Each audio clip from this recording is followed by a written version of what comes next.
The hall was full, but you could have heard a pin drop. Presidents, diplomats, journalists, everyone was there. Neckties straight, earbuds in, cameras rolling, BBC, CNN, Al Jazeera, all broadcasting live. It wasn't just a summit. It was a stage, and on it sat Donald Trump, loud and unmistakably sure of himself. He leaned toward the mic. African leaders, he declared, are abandoning progress. They're turning away from democracy, from partnership, from help. Help. The word hung in the air like smoke in a closed room. Near the back, a young African student in a navy blazer clenched her fists.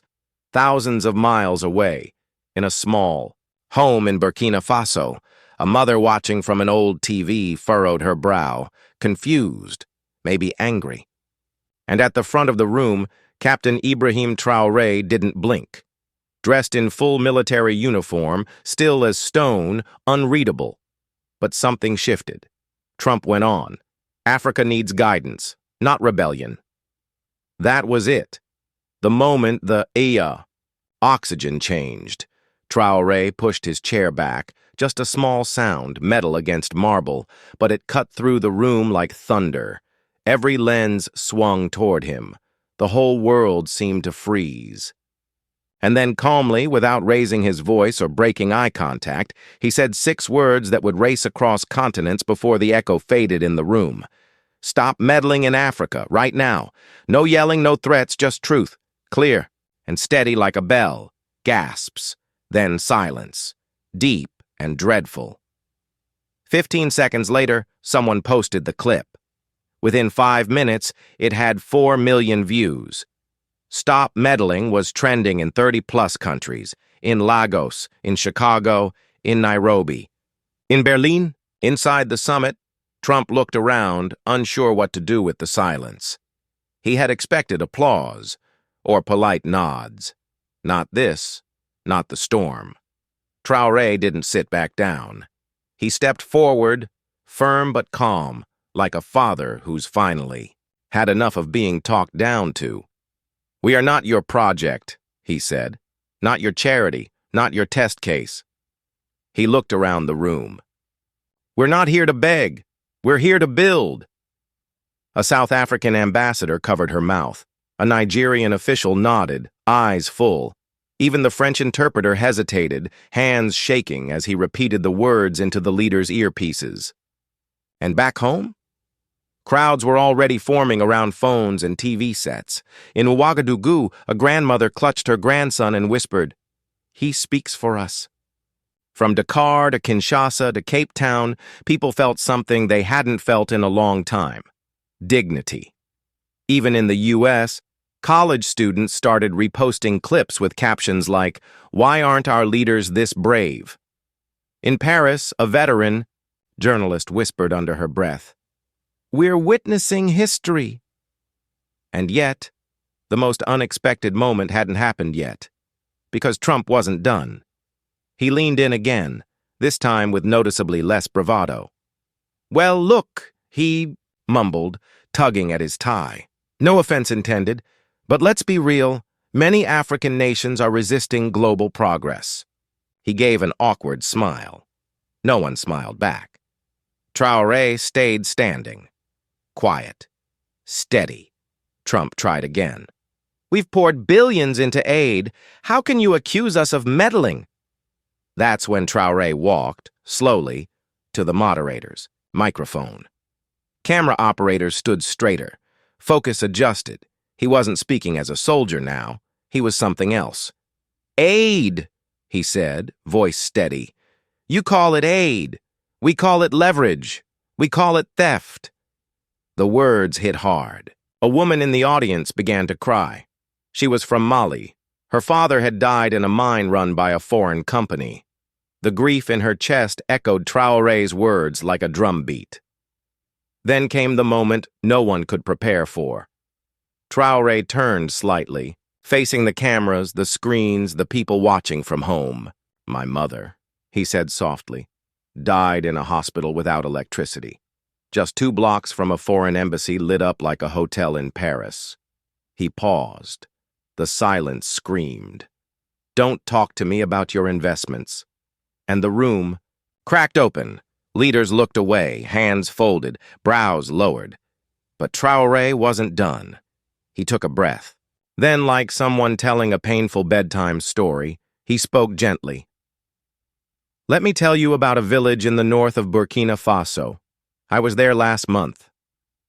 The screen behind him lit up. One single image. Charred homes, a crumbled school, a rusted water pump surrounded by ash. This village was quiet, peaceful, until a foreign mining company arrived.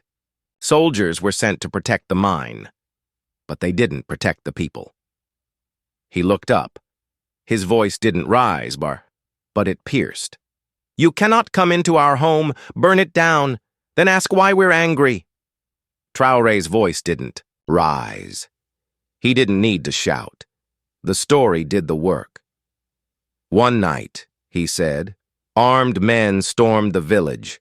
The soldiers weren't there to stop them. They were there to protect the gold. A few diplomats shifted in their seats. Suddenly, the air was heavy again. Mothers ran barefoot into the forest, he continued, carrying babies and prayers. No one came to help. He paused, a long breath. I found the village chief 2 days later, sitting alone, his wife's necklace in his hand. The camera cut close. No one dared look away. She died trying to hide their daughter. Trump glanced down, rattled, suddenly small beneath the lights. But Traoré kept going. You say we're the problem? He asked, voice steady. We're cleaning up a mess we didn't make. The screen behind him changed again. A close-up. Photo. The eyes of a little girl. Empty. Lost. Wide open, but hollow. She hasn't spoken since that night. Somewhere in the audience, someone broke. A quiet sob escaping into the silence.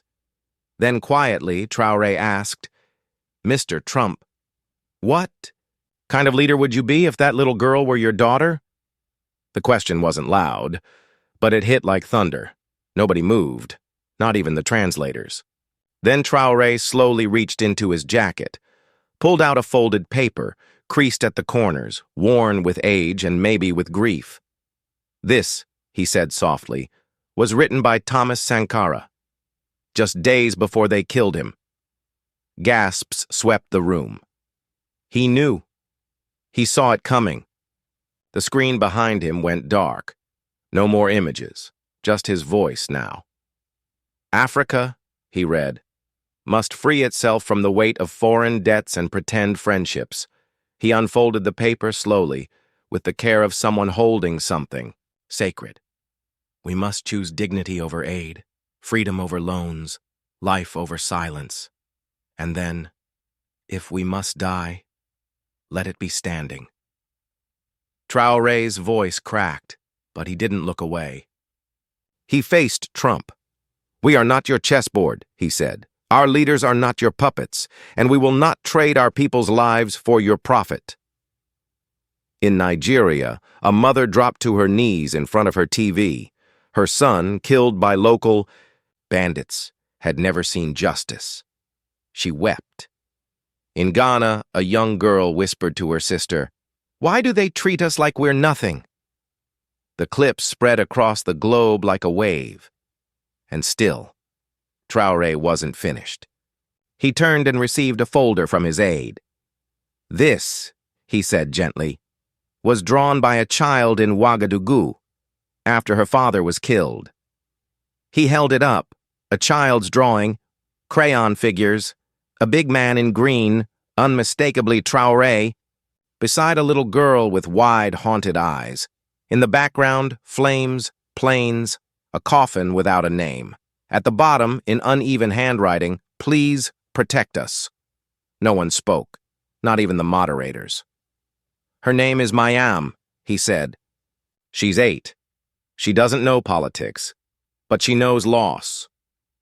He turned back to Trump, softer now. You speak of partnerships, but your partnerships come with bombs and bills and silence. Trump opened his mouth, but Traoré calmly raised a hand. This isn't about pride, he said. It's not about power. It's about a child who drew what she couldn't say. And somewhere in New York, an African-American teacher watching the live stream broke into tears. She stood up from her desk, heart full and aching. "We are the continent with everything," Traoré said, "but we are treated as if we are nothing." He folded the drawing with care, not like a prop, but like something holy. "We don't need pity," he said. "We need respect." Trump had no answer. For the first time, he looked small, uncertain, his hands folded, his jaw tight. Then Traoré did something no one expected. He opened a sealed brown envelope, marked confidential in red. A nervous rustle passed through the crowd. "These," he said, holding up a set of printed documents, "are not opinions. These are facts." He held up a page. "This contract," he said, "signed by foreign governments and global mining companies, gives them 75% of our gold. We keep 25% and 100% of the damage." The screen displayed the logos. Some viewers recognized them instantly. Some winced. "This one," Traoré said, holding up another, "lets foreign soldiers operate on our land, without ever informing our parliament." He let the words hang. "That's not partnership," he said. "That's quiet invasion. Approved." Through silence, and paid for with the lives of our people. Trump blinked, rapidly. He didn't speak. "I came here in peace," Traoré continued. "But peace cannot grow where truth is buried." The moderator tried to step in, but Traoré raised a hand again, gentle, firm. "I buried a soldier last month," he said. "A 22-year-old man. He died defending a mine that gives our government nothing." He paused. His voice broke. Just once. "His mother now begs to feed his child." From the back of the room, a journalist wiped tears from her eyes. And then, quietly, Traoré said, "We don't hate the West. We hate the silence. We hate the lies. And most of all, we hate pretending we're not human too." "We don't hate the West," Traoré said softly, "but we will no longer kneel to it." And with that, he dropped the envelope onto the podium, its thud quiet but final. The weight of everything he had said settled across the room like dust after an explosion. Then, from the third row, something unexpected happened. A woman stood, middle-aged, white American flag pin on her lapel. Her hands trembled as tears slid down her cheeks. Traoré saw her. He stepped away from the microphone. "Madam," he said gently, his voice full of care. "Are you all right?" The camera turned to her. The world leaned in. She steadied herself. "My name is Sarah Williams," she said, voice shaking. "My son served in Africa. He died in an ambush in Niger. They told me he died a hero." She paused, breathing hard. "But after hearing you, I don't know what to believe anymore." The entire room held its breath. Even Trump was silent. Traoré's reply was quiet, heavy. "I am truly sorry for your loss," he said. "No mother should carry that kind of pain, but heroes should never die for lies. Your son deserved the truth. And so do you." Sarah nodded, the tears flowing freely now. "He told me, before he died," she whispered, "that something didn't feel right. He said he wasn't protecting peace, he was protecting pipelines." The room cracked open, not with sound, but with truth. "Thank you," she said, voice breaking, "for saying what no one else would." The audience rose, not to applaud, but to honor her and him, and every silent grief now shared. Traoré bowed his head, because in that moment there were no flags, no borders, no sides, just sorrow. Then behind him, the giant screen lit up. A short video played, grainy but real. A boy, maybe 9, lay in a hospital bed, thin, pale, tubes in his nose, his chest rising slowly, but his eyes, they still glowed, hollow but alive. A voiceover began. "My name is Adama. I'm from Mali. I was playing football when a drone hit our street. My brothers didn't survive. I miss them." Gasps, audible, painful. Even the translator couldn't keep his voice from cracking. Trump closed his eyes. The image stayed. Traoré didn't speak. He stepped aside, let Adama speak for himself. Then, quietly, he said, "This boy didn't ask for war. He asked for a ball, a dream, a future." He turned to the room. "I met him last week," he said. "He asked me, 'Tell them, we are not their enemies.'" He looked directly at the leaders. "And now I'm telling you, we are not your enemies." The screen faded to black, but the silence remained. In a township outside Johannesburg, an elderly woman whispered through her cracked lips, "God bless this man." In Harlem, a teenage boy shut his laptop, wiped his eyes, and whispered, "That could have been me." Across the world, something shifted. People weren't just watching anymore. They were feeling, they were listening. And then, from the very back of the hall, a new voice. A tall figure rose, uniformed, medals on his chest. U.S. General Raymond Clark, the head of operations in West Africa, walked slowly toward the mic. The moderator hesitated, but Traoré gave a small nod of permission. The general cleared his throat. "I served in Africa for 8 years," he said. "I saw our flags flying over schools, over oil rigs, but not over hospitals." He stopped. Let the silence speak for itself. "We trained soldiers, but we didn't train justice. We built bases, but never trust." You could hear every breath in the room. "I read the reports about Adama," he continued. "The boy from Mali.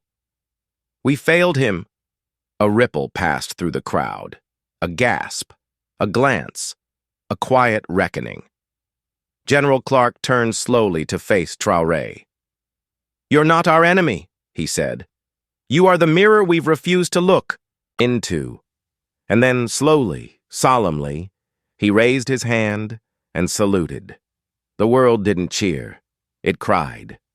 In Nairobi, a teen watching in a crowded internet cafe whispered, "Maybe they're finally listening." But the story wasn't over. Backstage, a staff member rushed up to Traoré, breathless. "Captain, this just came from Chad," she whispered. "It's urgent." He opened the envelope slowly, carefully. Inside, a single handwritten letter. A translator stepped forward, her voice shaking as she read aloud. "Dear Captain Traoré, my name is Amina. I am 14 years old. I live in a refugee camp near the border. My father was killed when our village was..." The room waited. "My name is Amina. I am 14. I live in a refugee camp near the border. My little brother cries every night. My mother sells soap to buy us bread. They told us the West came to help, but we have not seen help.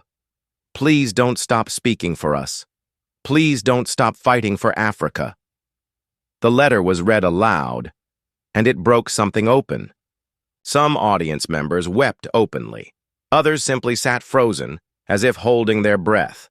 Even Trump's arms crossed tighter, his face pale and unreadable. "This isn't politics," Traoré said at last, his voice calm but filled with a quiet storm.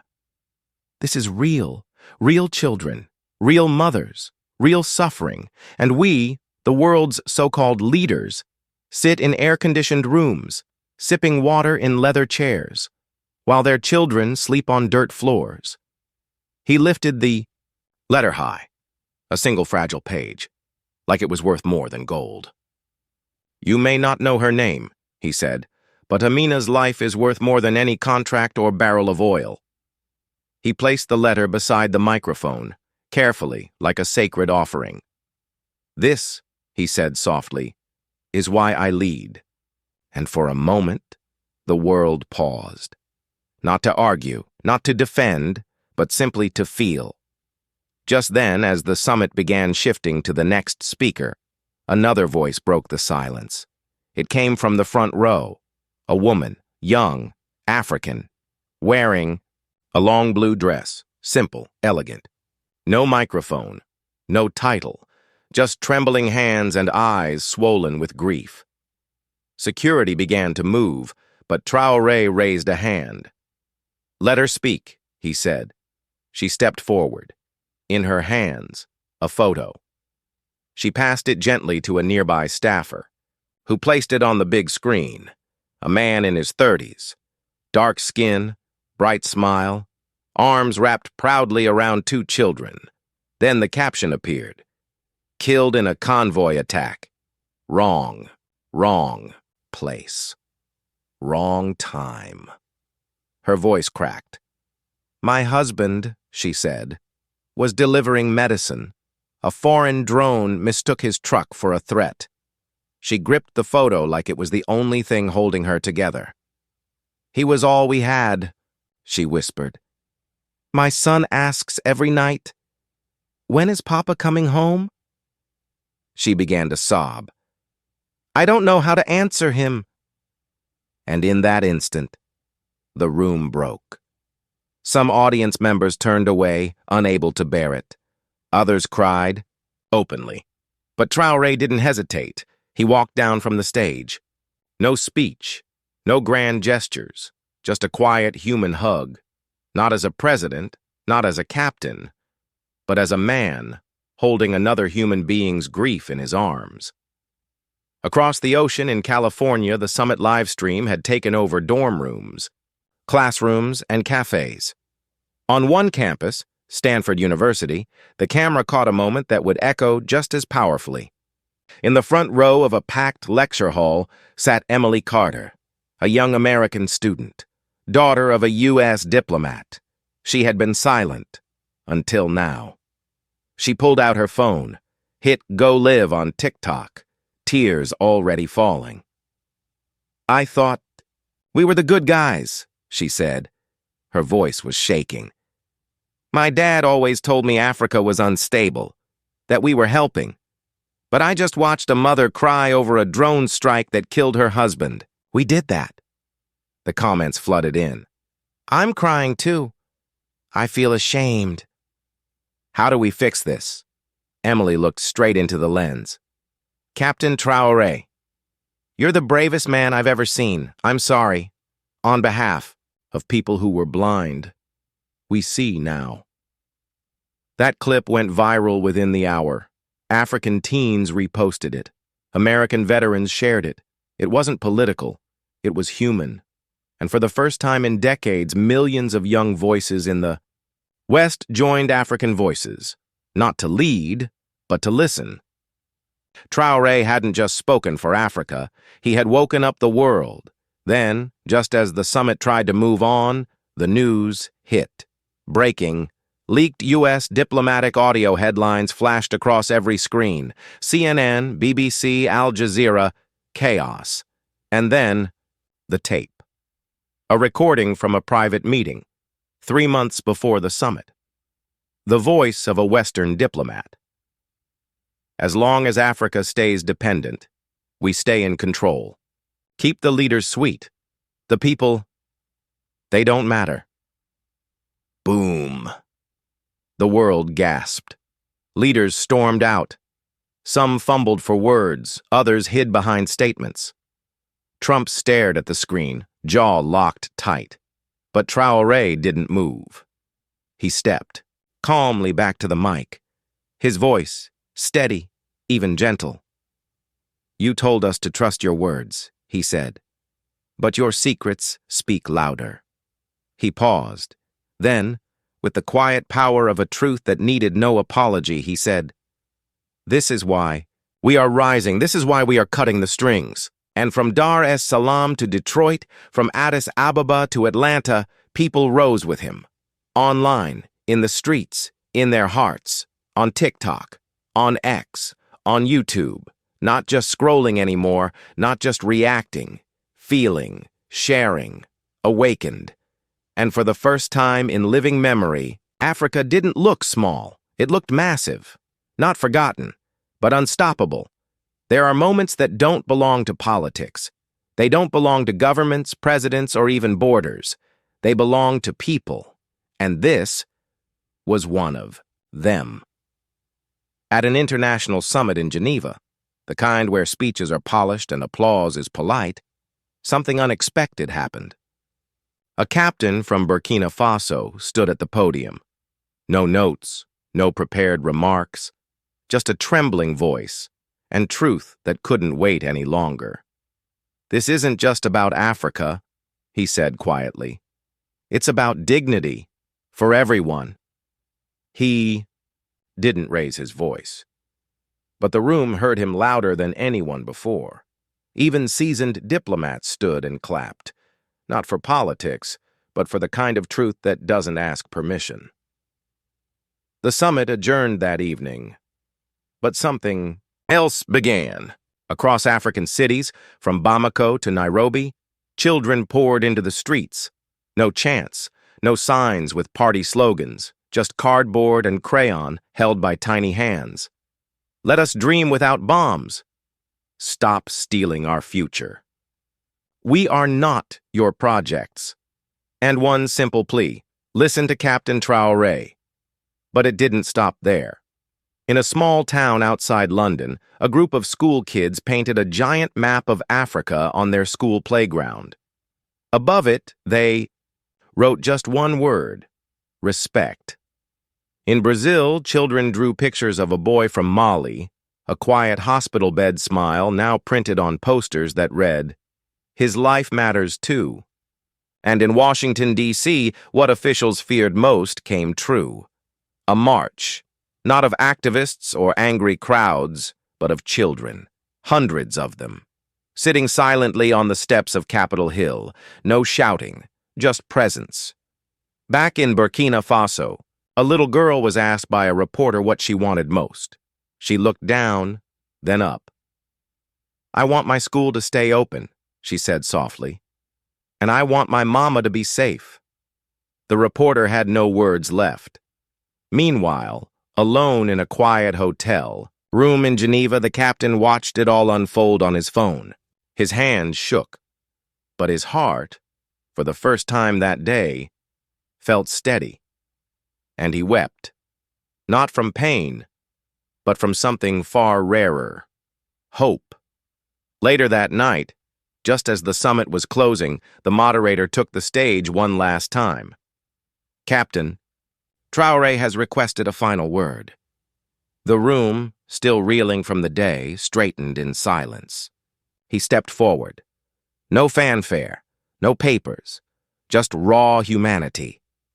"I didn't come here to fight," he said. "I came to remind you. We are bleeding quietly." His voice broke. "We're tired of burying our children while billion-dollar deals are signed on the land they once played on." Then he looked straight into the crowd. "We are not invisible, we are not fragile, and we are no longer waiting." A pause. Then something nobody expected. He turned to the audience and said, "Mr. Trump, thank you." The room froze. Even Trump blinked. "Because your criticism," Traoré continued, "gave me the chance to answer, not with rage, but with honesty. For a moment, it was as if the world had stopped spinning. And then, in a gesture nobody could have scripted, Donald Trump stood. He walked forward, reached into his suit pocket, and pulled out a handkerchief. He wiped his eyes. Then, without a word, extended his hand. Everyone held their breath. Traoré looked at it. The cameras clicked.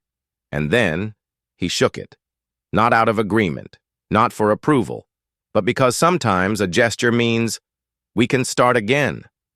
Trump leaned in, voice low. "You made me think," he said. "Really think." Traoré nodded. "That's what truth does." And with that, two men from two wildly different worlds stood together, not as enemies, not even as leaders, but simply as human beings. Thousands of miles away, in a dusty refugee camp, a little girl named Amina watched the moment on a donated phone. She smiled. "Maybe tomorrow will be better," she whispered. 2 days later, a video was uploaded. Title, "For the Ones Who Were Never Heard." It began with Adama's smile. Then Amina's letter, Emily's emotional testimony, the silent march, the handshake, and finally, the captain's voice. To every African child who ever felt forgotten, to every mother who buried a child, with no name, to anyone who still believes dignity is not a privilege, but a right. You are not small. You are not alone. You are the heartbeat of this planet. And as the video closed, a quiet message appeared on screen. If you're still here, that means this touched something in you. If your eyes are wet, your chest tight, that's not weakness. That's humanity. Subscribe, not for us, but for the stories that matter. Like this, if you believe in truth over power. And tell us below, what did you feel? What must change? Because this wasn't just a video. It was a beginning we build together.